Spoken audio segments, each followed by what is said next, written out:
तो भाई जैसे अभी हम एक्स्ट्रा मैरिटल की बात कर रहे थे और आप बता रहे थे कि कई बार लोग कहते हैं कि आई फील मोर अलाइव, मैं ज़्यादा खुश किसी तीसरे के साथ होता हूँ, और आपके पास जब ये केस आता है तो आप क्या सजेस्ट करते हो जनरली, क्योंकि एक बंदे की खुशी भी इम्पोर्टेंट है और उसका रिलेशन भी, तो आपका क्या टेक रहता है उधर?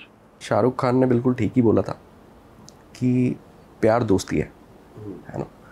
क्योंकि शाहरुख खान की शादी हो गई होगी शायद तब तक, और 2-4 साल भी निकल गए होंगे ठीक है, उसके समझ में आ गई होगी कि कितना रोमांस करेगा इंसान एक आदमी के साथ, कितना सेक्स करोगे यार, कितना प्यार एक्सप्रेस करोगे एक दूसरे को लेके, कभी तो ये सब चीज़ें ओवर हो जाएगी ना, फिर क्या, फिर कैसे जियोगे। तो इसलिए उसने क्या बोला कि प्यार दोस्ती है। क्योंकि क्या होता है, अब इसमें आप एक इंटरेस्टिंग चीज़ समझिए कि ये हार्मोनल है पूरा मामला। एक व्यक्ति जब रिलेशनशिप में आता है किसी के भी साथ, तो ऑक्सीटोसिन रिलीज होता है, डोपामिन रिलीज होता है टेस्टोस्टेरोन तो है ही, ठीक है। तो ये सब चीज़ों में वो बहुत अच्छा वाली फीलिंग है, खूब मज़ा आ रहा है, सब कुछ बहुत बढ़िया चल रहा है, वो इंसान से मिलना, उससे खूब बातें करना, खूब टाइम स्पेंड करना, सब कुछ एकदम बहुत हैपनिंग हो रहा है। अब वो इंसान के साथ टाइम बीतता चला जाता है, तो धीरे धीरे करके आप देखिए कि एक ही इंसान के साथ आप रोज़ सेक्स नहीं कर सकते, आपका ब्रेन स्टिमुलेट नहीं होगा, ठीक है। तो फ्रीक्वेंसी कम हो जाएगी, यानी टेस्टोस्टेरोन है बट वो इंसान के साथ नहीं फंक्शन कर रहा ठीक है। दूसरा, ऑक्सीटोसिन रिलीज नहीं होता। एक ही इंसान को लेकर रोज़ उसी को देख रहे हो, कितना प्यार फील करोगे कितना प्यार फील करोगे, तो वो कम हो जाता है। तो कई सारे लोग ना उस एक्सपीरियंस में बार बार जाना चाहते हैं। कई सारे लोगों को लगता है यार वो क्या मज़ा था यार शुरुआती फेज़। तो आप ज़िंदगी में अगर 10 बार रिलेशनशिप में पढ़ोगे ना, 10 बार वो एक्सपीरियंस आपको होगा। पर इंपॉर्टेंट चीज़ ये है कि वो टेम्परेरी है, वो 10 बार ख़त्म भी हो जाएगा। तो लोगों को क्या लगता है कि अब अगर उनको कोई और इंसान अच्छा मिल गया, जो उनको अलाइव फील हो रहा है, तो उनको ऐसा लग रहा है कि वो परमानेंट फीलिंग है, वो सच्चा प्यार है शायद।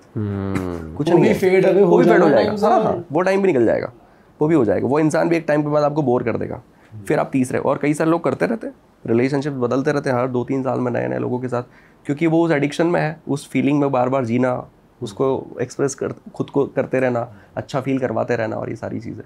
तो ऐसा भी होता है। असली फेज़ आपके हिसाब से, मतलब जो मुझे अभी समझ आ रहा है, अगर सक्सेसफुल रिलेशनशिप चलाना है, मतलब वो मेरे ख्याल से तब है जब आप अगर शांत भी बैठे हो ना, और आपको एक दूसरे कुछ कह भी नहीं रहे हो, फिर भी खुश हो, ज़्यादा कुछ चिक नहीं, मतलब रोमांस भी ज़्यादा नहीं हो रहा, लेकिन आप नॉर्मल हो। जितना आप नॉर्मल रहोगे, वो जब स्टेज आ जाएगी उसको आप एक्सेप्ट कर लो, वो ज़्यादा बेटर है। सबसे इम्पॉर्टेंट चीज़ मुझे लगती है कि अगर कोई व्यक्ति किसी से शादी करने वाला है, ठीक है, वो कितना अच्छा दिखता है, वहाँ कितना रोमांस है, कितना प्यार फील हो रहा है, ये सब चीज़ें जो है ना ओवरशैडो हो जाती है अगर कॉमन इंटरेस्ट अच्छे हों आपके। कॉमन इंटरेस्ट मतलब कि हमको क्रिकेट मैच दोनों को देखना पसंद है, हमको दोनों को फिटनेस पसंद है, हमको रीडिंग पसंद है, हमको राइड पे जाना पसंद है हमको गार्डनिंग करना पसंद है, हमको म्यूज़िक पसंद है, हमको डांस पसंद है, इससे दुनिया भर के शौक़ होते हैं। अगर आपके किसी इंसान के साथ कॉमन इंटरेस्ट बहुत सारे हैं, तो उधर प्यार हो या नहीं हो, आपको इंसान की ज़रूरत है। आप समझ रहे हैं, आपको पता है कि आप भी फूडी हो, वो भी फूडी हो, तो आपके बीच में थोड़ा बहुत झगड़ा भी होता है, आपको लगा सर छोड़ना यार, चलते हैं बाहर कुछ खा के आते हैं, ठीक है। दो लोग दोस्त क्यों रहते हैं, दोस्त क्यों बनते हैं, जबकि दोनों बहुत अलग है, दोनों की फ्यूचर एम्बिशन कुछ भी मैच नहीं कर रही, बट कोई ना कोई एक ऐसा इंटरेस्ट है जो दोनों का कॉमन है, जो उनको जोड़ के रखता है ना। और वो ज़िंदगी भर उनके बीच में लड़ाई भी हो जाएगी, कुछ प्रॉब्लम भी आ जाएगी। सपोज आप और मैं क्रिकेट के बहुत शौकीन है, तो ये क्रिकेट ही अपने को जीवन भर जोड़ के रख देगा सिंगल एक कॉमन इंटरेस्ट। तो आप रिलेशनशिप में किसी के साथ पढ़ रहे हो, तो वहाँ रोमांस है, प्यार है, सेक्स है, ये है, वो है या नहीं है, बट कॉमन इंटरेस्ट अगर है तो वो इंसान के साथ आप ज़िंदगी भर बोरियत में नहीं जाओगे। तो भाई ऐसे केसेस भी आते हैं आपके पास कि कपल में दोनों के एक भी कॉमन इंटरेस्ट नहीं है, तो इतनी लड़ाइयाँ बढ़ जा रही हैं? दीपक भाई, प्रॉब्लम क्या होती है कि कपल जब कॉन्फ्लिक्ट में आता है, जब प्रॉब्लम्स में आता है, नेगेटिविटीज़ में आता है, तो वो ये ढूंढना बंद कर देता है कि कॉमन इंटरेस्ट कितना है, वो ये देखना शुरू कर देता है कि डिफरेंसेस कितने ज़्यादा है, कितनी चीज़ें मैच नहीं करती, हम दोनों कितने अलग हैं, हम कितना अलग सोचते हैं। उसका फोकस उस चीज़ पे शिफ्ट हो जाता है, इंस्टेड कि वो ये देखे कि यार हमारी ये 2-3-4 चीज़ें तो एक जैसी है, और इसके लिए तो हम रह ही सकते हैं एक दूसरे के साथ। तो वो चीज़ इंपॉर्टेंट है। एक बहुत मज़े की बात मैं आपको बताता हूँ, साइकोलॉजिकल ही बात है पूरी। एक होता है DDG, एक प्रोसेस होता है, मतलब DDG। हाँ, मैं थोड़ा सा इसको ब्रीफ करता हूँ 2-4 मिनट लेके। हाँ। जैसे इस घर में मान लीजिए हम 25 साल से रह रहे हैं। अब मैं किसी दिन निकला, पास वाले अंकल क्रॉस हुए, और आगे जाके मेरी गाड़ी किसी से टकरा गई। फिर 4-8-10 दिनों के बाद, मैं तो रोज़ निकल रहा हूँ, पर 8-10 दिनों के बाद फिर ऐसा कुछ हुआ कि मैं निकला, पास वाले अंकल क्रॉस हुए, और आगे जाके मेरा चालान बन गया, है ना। अब दिमाग ने एक पैटर्न पकड़ना शुरू किया है कि जब जब फिर ये तीसरी अंकल बार देखते हैं, फिर मैं महीने 15 दिन में कभी निकला, अंकल क्रॉस हुए और आगे जाकर मेरी गाड़ी का टायर पंचर हो गया। अंकल मनूस है। अंकल मनूस है, अंकल पनौती है, ठीक है। आप मुझे बताइए 25 सालों में क्या अंकल 3 ही बार निकले थे क्या? कितनी बार निकले थे? बट हमारे ब्रेन ने वो 3 चीज़ों को ढूंढा, उनको याद रखा, है ना, और उन 3 एक्सपीरियंस के अलावा बाकी सारी ज़िंदगी भर के एक्सपीरियंसेस को डिलीट कर दिया।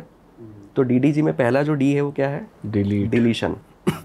दूसरा डिस्टॉर्शन, यानी कि जो इन्फॉर्मेशन आई उसको तोड़ मोड़ देना, है ना। ठीक है, 3 बार अंकल क्रॉस हुए और कुछ नेगेटिव हुआ, पर 10 बार क्रॉस हुए थे और नेगेटिव नहीं भी हुआ था, बट आपने अब उसको क्या कह दिया? अंकल मनूस है ना। ये आपने क्या कर दिया? इन्फॉर्मेशन को डिस्टॉर्ट कर दिया, तोड़ मोड़ दिया और फिर आपने उसको जनरलाइज कर दिया कि यार ये अंकल अगर निकले ना तो रास्ता बदल लेना आप, है ना।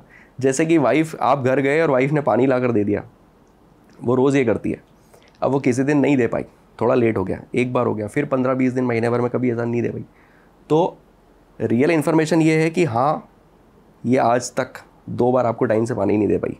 पर डिलीशन क्या होता है कि यार अब तुम पहले जैसे नहीं हो, अब तुम्हारे लिए मैं सीरियस, तुम मेरे लिए उतनी सीरियस नहीं हो, राइट। तो उसके अलावा जितनी भी पॉजिटिव इन्फॉर्मेशन थी सब डिलीट, सिर्फ ये याद रह गया।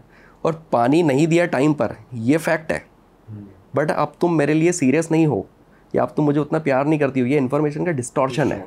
लेकिन भाई ये और फिर इसको जनरलाइज कर देना कि अब हमारे रिश्ते में वो बात नहीं है, और फिर इसी को अपना सच मान लेना। अब आप अगला स्टेप समझिए कि जब आपने इसको सच मान लिया, मतलब हमारा ब्रेन जो है ना वो खेलता है हमारे साथ, इसलिए ब्रेन की प्रोग्रामिंग को थोड़ा बेसिक समझ लेना चाहिए कि अब हमने ये मान लिया है कि अब हमारे रिश्ते में वो बात नहीं रही, है ना, ये जनरलाइज कर दिया। अब मैं और मेरी वाइफ के बीच में मेरा दिमाग सिर्फ उसी इन्फॉर्मेशन को रजिस्टर करेगा जो नेगेटिव हो रही है, जो इस पॉइंट को प्रूव कर रही है, ठीक है। बाकी सारी इन्फॉर्मेशन को डिलीट कर देगा, क्योंकि आप देखिए एक ह्यूमन ब्रेन के अंदर दिन भर में ऐसा बोलते हैं कि 52,000 थाट्स आते हैं दिन भर, 52,000 थाट्स। अगर हमारा ब्रेन हर थाट को प्रोसेस कर देगा तो फट जाएगा।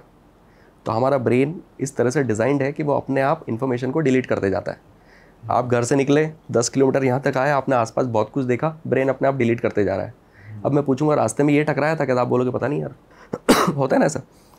पर आप देखिए ये चीज़ भी कि वो हज़ारों गाड़ियाँ जिस रोड पे चल रही, वहाँ पर एक गाड़ी का नंबर वो है जो आपकी गाड़ी के नंबर से मैच करता है, तो आपकी नज़र उस पर चली जाएगी, या आपके मोबाइल नंबर से मैच करता है तो उस पर चली जाएगी। मतलब हमारा ब्रेन उस इन्फॉर्मेशन को बहुत अच्छे से ढूंढ लेता है जो वो सोचता रहता है या जो उसके कॉन्शियस में है, ठीक है। तो ब्रेन बहुत सिलेक्टिव है, तो हमको अपने ब्रेन को यूज़ करते आना चाहिए कि हम उससे क्या काम करवाएं क्या ना करवाएं। अब कपल ने ये फोकस करने की जगह कि हमारे कॉमन इंटरेस्ट क्या है, इस पर फोकस शिफ्ट कर दिया है कि अब हमारे डिफरेंसेस कितने ज़्यादा हैं, ठीक है। तो अब उनको डिफरेंसेस ही दिख रहे हैं। अब पूरी ज़िंदगी भर में जो जो चीज़ें गड़बड़ हुई है उनको सब याद रह जाएगी, बाकी सब डिलीट हो जाएगा। तो हम कपल्स को बिठा के पर्चा देते हैं कि भाई एक काम करो, ये अपने हस्बैंड की ज़रा 10 अच्छी बातें तो लिखो और आप अपनी वाइफ की लिखो। और फिर जब लिख के देते हैं और जब मैं पढ़ता हूँ और मैं कहता हूँ कि सच में इतने अच्छे हैं क्या, इतने अच्छे आपके हस्बैंड? नहीं सर, ये तो पहले थे अब नहीं है। मैंने नहीं वो अब भी है, बट अब वो इन्फॉर्मेशन कहाँ जा रही है? डिलीशन में जा रही है ना। और वो बंदा जो घर आ रहा है आज भी उसकी वाइफ उसको पानी दे रही है, खाना बना के दे रही है, उसका बच्चों का ख्याल रख रही है, उसके इन-लॉज का ख्याल रख रही है, सब कुछ कर रही है, बट हस्बैंड को क्या लगता है पता है? अब ये पहले जैसी नहीं है, अब दिन भर तेरे लिए सबका ख्याल रखती है वो, बट वो सब डिलीशन में जाता है। तो ये सब चीज़ें हैं, इस वजह से भी इंसान बहुत जल्दी इस डिसीजन पे आ जाता है कि अब रिलेशनशिप में वो बात नहीं है, दूसरे ऑप्शंस रेडी खड़े हैं, तो वो इधर से उधर हो जाता है। पर विकास भाई ऐसे भी तो केस होंगे जहाँ पे कोई कॉमन इंटरेस्ट मैच ही नहीं कर रहा लेकिन फिर भी रिलेशनशिप अच्छा चल रहा है। कॉमन इंटरेस्ट कैसी चीज़ है ना पीयूष भाई कि वो एक्सप्लोर की जा सकती है। कॉमन इंटरेस्ट कोई ऐसी चीज़ नहीं कि बाय बर्थ मैं सिर्फ 10 इंटरेस्ट लेके पैदा हुआ हूँ, एक्सप्लोर हो सकते हैं बहुत सारी चीज़ें। अगर आप देखने जाओगे, आप और मैं बैठ कर अभी डिसाइड करें कि आपको क्या क्या चीज़ें पसंद है, मुझे क्या पसंद है, या फिर क्या ऐसी चीज़ है जिसमें हम दोनों का इंटरेस्ट डेवलप हो सकता है, अभी 2-4 इंटरेस्ट निकल आएंगे। पर बहुत बेसिक प्रैक्टिस है, लोग नहीं करते और वो उन कामों में ध्यान भी नहीं देते, उन बातों पर लड़ते रहते हैं जो सही नहीं है। भाई एक बात बताओ कि जैसे हम अभी थोड़ी देर पहले बात कर रहे थे कि एक इंसान के साथ आप कितना ही सेक्सुअली इन्वॉल्व हो जाओगे, कितना ही रोमांस कर लोगे, इसी के लिए बहुत सारे मैरिड लोग स्पेशली मेल्स और फीमेल्स भी आजकल एक पार्टनर रखते हैं जस्ट फॉर सेक्स, कि मतलब रिलेशनशिप चल रहा है और चीट कराते हैं इन द सेंस कि गए सेक्स करा आ गए वापस और बताया नहीं एक दूसरे को। तो ये किस हद तक सही है, गलत है, क्या है इसका सीन? अगर आप कोई और किसी और मतलब एक तरीके से तो आप चीट ही कर रहे हो, और पर आप इमोशनली इन्वॉल्व नहीं हो रहे, आप बस सेक्सुअली इन्वॉल्व हो रहे हो। जब एक्सपेक्टेशंस की बात आती है तो कुछ होती है रियलिस्टिक एक्सपेक्टेशन, कुछ अनरियलिस्टिक होती है ना। अगर आप ये बोलो कि तुझे क्या पहनना है और कैसे रहना है ये मुझसे पूछ, तो ये अनरियलिस्टिक हो सकती है कि यार ये ठीक नहीं है। बट अगर मैं मेरी वाइफ से ये भी एक्सपेक्ट ना करूँ कि वो लॉयल रहे, वो मुझसे प्यार करे या वो मेरी इज्जत करे, तो ये तो पॉसिबल नहीं है। ये तो रियलिस्टिक एक्सपेक्टेशन है, ये तो रखी जा सकती है। तो लोग जब शादी करते हैं तो इतनी उम्मीद तो रखते हैं कि वो लॉयल्टी नहीं ब्रेक करेंगे। तो सही तो ये कतई नहीं है अगर वो बाहर कुछ कर रहे हैं तो, ठीक है। और मैं आपको फिर बताऊं कि दुनिया में सेक्स की बातें इतनी चल रही है और सेक्स इतना सा चल रहा है बातें बहुत हो रही है, सेक्सटिंग हो रही है, उस पर खूब लोग लिख रहे हैं ऐसे करेंगे वैसे करेंगे ये करेंगे वो करेंगे।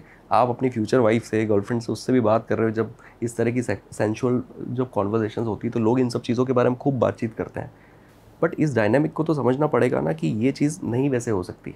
इनफैक्ट मैं आपको बताऊं कि हमारे इंडिया में, बाहर का मुझे नहीं पता, बट हमारे इंडिया में ऐसा है कि लोग शादी करते हैं तो वो अपनी सेक्सुअल लाइफ को एक ड्यूटी समझ लेते हैं कि ये तो रोज़ करना है, नई नई शादी है तो ठीक है उसको प्रायोरिटाइज़ नहीं करते हैं, ड्यूटी की तरह कर रहे हैं।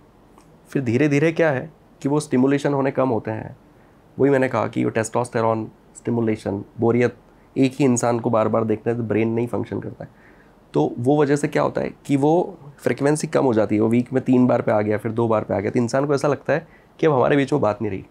दरअसल वो चीज़ उतने ही बार के लिए बनी थी, वीक में 2 बार के लिए या 3 बार के लिए। जिस दिन आप एक्चुअल में मूड में है या जिस दिन आप एक्चुअल में ये चीज़ फील कर रहे हैं कि आज ऐसा कुछ हो, ठीक है, जिस दिन आपका पार्टनर भी सही जोन में है वो हफ्ते में चाहे 1 बार हो तो 1 बार, 2 बार हो तो 2 बार, इसको प्रायोरिटी से किया जाना चाहिए और इस तरह से ही किया जाना। बट लोग इसको ड्यूटी की तरह करते रहते हैं, बहुत जल्दी फेड अप हो जाते हैं। फिर क्या करते हैं कि अब मज़ा आ नहीं रहा है, यंग हैं, हॉर्मोन्स भी हैं, अब बाहर एक पार्टनर ढूंढते हैं और उस पार्टनर के साथ इसलिए वो सस्टेन कर पाते हैं ज़्यादा टाइम क्योंकि वहाँ पर यही रेगुलेशन चल रहा है कि हफ्ते में 1 बार, 15 दिन में 1 बार, महीने में 1 बार। तो इसकी वजह से वहाँ पे वो स्टिमुलेशन बना रहता है और वो वहाँ वो जो लाइफ है वो ज़्यादा लंबी चलती थी। इंसान को ऐसा लगता है कि मेरी गर्लफ्रेंड के साथ ज़्यादा सही ट्यूनिंग है, वाइफ के साथ नहीं है। यार गर्लफ्रेंड को तुम लेके आओ 6 महीने तुम्हारे घर में, फिर समझ में आएगा सेम हालत हो जाएगी। हाँ भाई इसलिए कहते हैं कि एक बार शादी करने से पहले अगर तुम लिव इन में रह लेते हो तो तुमको बहुत चीज़ें समझ में आ जाती हैं, ये उनमें से एक चीज़ है। मैं तो मतलब आप देखिए कि हमारे जो पुराने जो ज़माने के जो संस्कार थे वो ऐसे थे कि गृहस्थ आश्रम और ये सब चीज़ें होती थी कि आप 20-25 साल तक शिक्षा दीक्षा ले रहे हो, आश्रमों में हो, फिर आपने शादी कर ली, ठीक है, शादी करके 5-10 साल 15 साल आपने ये ज़िंदगी को जी लिया, बच्चे पैदा कर लिए, सब कुछ कर लिया और फिर आप आगे बढ़ जाते थे। मतलब सेक्स ऐसी चीज़ नहीं था कि ज़िंदगी भर इसी को सोच रहे हैं इसी को लेके घूम रहे हैं, दिमाग में यही चल रहा है, यही इंपॉर्टेंट लग रहा है।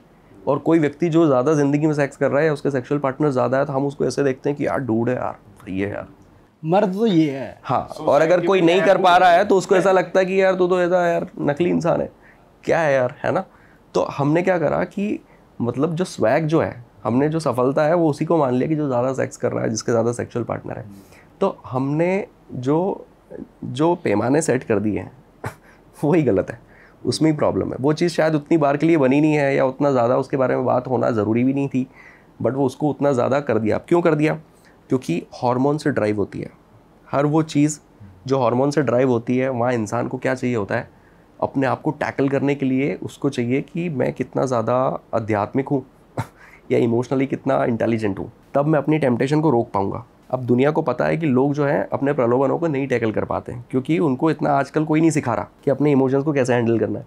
तो आप देखिए कि AI क्या कर रहा है, आपने कोई चीज़ सर्च करी, फिर बाद में सब दूर वही दिखा रहा है कि नहीं। वो क्या कर रहे हैं, वो पुश कर रहे हैं कि आप ये खरीद लो, नई ज़रूरत है, नई पैसा है तो भी खरीदो ठीक है।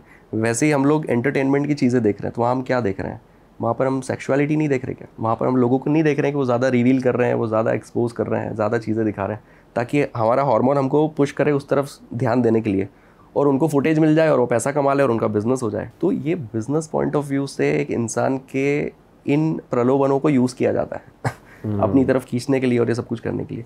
तो हमने सोसाइटी को वैसा बना दिया है कि यहाँ सिर्फ सेक्स चल रहा है, यहाँ ओवर यानी कि बहुत ज़्यादा इम्पल्सिव बाइंग चल रही है, चीज़ें खरीदना, हमने इस तरह का सोशल ब्लूप्रिंट बना दिया है कि आपने कौन सी जैकेट पहनी, अरे ये ब्रांड, अरे यार मेरे पास तो ये है, मुझे भी ये लेनी है। आपने ये शूज़ पहना है, मुझे भी लेना। आपकी गाड़ी ये है, मुझे लेना। तो हमने अपने आप को स्टेटस मेंटेन करने के लिए हमने क्या चीज़ें कर ली, ये सब वो चीज़ें हैं जो शायद नहीं होनी चाहिए थी। बट बिजनेस पर्सपेक्टिव से इन सब चीज़ों का ऐसा बना दिया गया कि इंसान को ऐसा लगता है कि असली सफलता यही है। ठीक है, तो पूरी सोसाइटी का कबाड़ा कर दिया है और उसकी वजह से इतनी प्रॉब्लम्स हो रही है और दुनिया भर की दिक्कतें आनी है और आगे जाकर तो इसमें बहुत क्राइसिस भाई डिस्कशन भी तो आजकल चालू हो गए हैं। मतलब ऐसा नहीं है कि मैं किसी रिलेशन में कोई पर्टिकुलर बंदा है वो आपस में डिस्कस कर रहा है, पर और अपने सर्कल में डिस्कस कर अपनी सेक्सुअल लाइफ या पार्टनर कैसा है बेड पे। तो ये भी तो एक तरीके से गलत चीज़ है ना कि आप आपस में डिस्कस नहीं कर रहे हो, आप अपने सर्कल में कर रहे हो। जैसे लड़कियां आजकल कर रही हैं, सुनने में आता है, लड़के इतनी नहीं करते। तो आपको क्या सुनाई देता है इन चीज़ों में कि क्या हो रहा है? सिर्फ बीइंग अ कोच, मेरे पास तो लोग आते हैं और बहुत खुलकर बात करते हैं। उनकी ज़िंदगी में कितनी भी अच्छी चीज़ें चल रही है, कितनी बुरी चीज़ें चल रही है। ये मामले थोड़े स्टिग्मा से जुड़े हुए हैं कि इंसान अपनी सेक्सुअल हेल्थ को अपनी मैस्कुलिनिटी से जोड़ लेता है सीधा। अगर उसको इरेक्टाइल डिसफंक्शन है या फिर वो उतना सेक्सुअली नहीं परफॉर्म कर पा रहा है या नहीं उतना एक्टिव फील कर रहा है, तो उसको ऐसा लगता है कि ये मेरे मैस्कुलिनिटी पे क्वेश्चन मार्क लगा देगा और ये उसके मेल ईगो के लिए बड़ा ख़तरनाक है। तो वो जाकर इस बारे में नहीं खुलकर बोलना चाहता, किसी को नहीं बताना चाहता। और तो हमको तो आकर बताते ही हैं। पर मैं आपको बताऊं कि जैसा मैंने कहा कि सेक्स की बातें बहुत चल रही है, सेक्स उतना कहीं भी नहीं हो रहा है। हर किसी को ये लग रहा है कि लोग बहुत कर रहे हैं, हर किसी को ये लग रहा है, हर कोई कॉम्प्लेक्स में जी रहा है कि यार हमारी लाइफ में तो कुछ हो ही नहीं रहा, हमारी लाइफ तो बोरिंग चल रही है। यार सबकी लाइफ वैसी ही चल रही है, सबका वैसे ही है। ठीक है, उसको बहुत ज़्यादा बस वैसा दिखाया जा रहा है, उसकी बातें बहुत हो रही है बट उतना ज़्यादा है नहीं। तो उसको एक स्टिग्मा की वजह से लोग खुलकर उसके बारे में बात नहीं करते। बट इट्स गुड कि अभी इस पर एजुकेशन आ रही है, लोग खुलकर बात कर रहे हैं, पॉडकास्ट वगैरह के थ्रू डॉक्टर्स भी आते हैं, साइकोलॉजिस्ट भी आते हैं, हम जैसे लोग भी आते हैं, तो इन चीज़ों के बारे में थोड़ा बताते हैं तो कम से कम लोगों के वो जाले साफ़ हो जाएँ। ये ज़रूरी है भाई, ये करना भी, वरना तो फिर बढ़ती रहेंगी समस्या। ये चीज़ व्यक्ति के सेल्फ इस्टीम को ख़त्म कर देती है। एक व्यक्ति जब ये फील कर लेता है कि मैं अपने वाइफ को नहीं सेटिस्फाई कर पाता या मैं सेक्सुअली बहुत एक्टिव नहीं हूँ, तो ये उसकी प्रोफेशनल लाइफ के लिए, उसकी सोशल लाइफ के लिए, सब दूर के लिए खतरा है, क्योंकि उसकी सेल्फ इस्टीम के लिए ये बहुत बड़ा चैलेंजिंग चीज़ है। तो इस चीज़ पर उसको किसी एक्सपर्ट से जाके हेल्प लेना, किसी से जाके बात करना कि ये कितना नॉर्मल है, कितना एबनॉर्मल है, या इसके क्या पोटेंशियल सॉल्यूशंस हैं, अगर वो नहीं करेगा तो वो ऐसे कॉन्ट्रैक्टेड जीता रहेगा, कुंठित होता रहेगा, परेशान होता रहेगा। तो भाई एक बात बताओ कि ये ठीक है अगर पार्टनर्स आपस में डिस्कस कर रहे हैं कि भाई हम अपनी सेक्सुअल लाइफ या फिजिकल चीज़ें कैसे ठीक कर सकते हैं? हाँ, बहुत खुल के बात होनी चाहिए। इनफैक्ट आपको अपनी सेक्सुअल, ये तो हम लोग बताते हैं कि इंटीमेसी एनहांस करनी है लोगों को, तो उनको अपनी सेक्सुअल डिज़ायर के बारे में बात करनी चाहिए, अपनी फैंटेसीज़ के बारे में बात करनी चाहिए, कुछ एरोटिक स्टफ लिखना चाहिए एक दूसरे के लिए। बट भाई अभी हम ऑफ कैमरा जब बात कर रहे थे तो ये भी था कि सेक्सटिंग, फिर मतलब वही बात आती है ना कि बात बहुत हो रही है और एक्चुअल परफॉर्मेंस से मैच नहीं हो रही, तो और डिसअपॉइंटमेंट। ये तो जैसा आपने बताया, ये तो रियलिस्टिक बात है ना कि वो क्या चाह रहा है या वो क्या एक्सपेक्ट कर रहा है, उसे क्या पसंद है, उसे क्या नहीं पसंद है, ये तो वो बातें हो गई। सेक्सटिंग में तो अनरियलिस्टिक बातें होती है, वहाँ पर तो मतलब आप देखिए कि इंसान अपने दिमाग में जितना सेक्स कर रहा है कि उसके मतलब 0.5 भी वो मीट नहीं कर पा रहा है उस चीज़ को, दिमाग में ज़्यादा कर रहा है, बेड पे कम कर रहा है। वही है ना।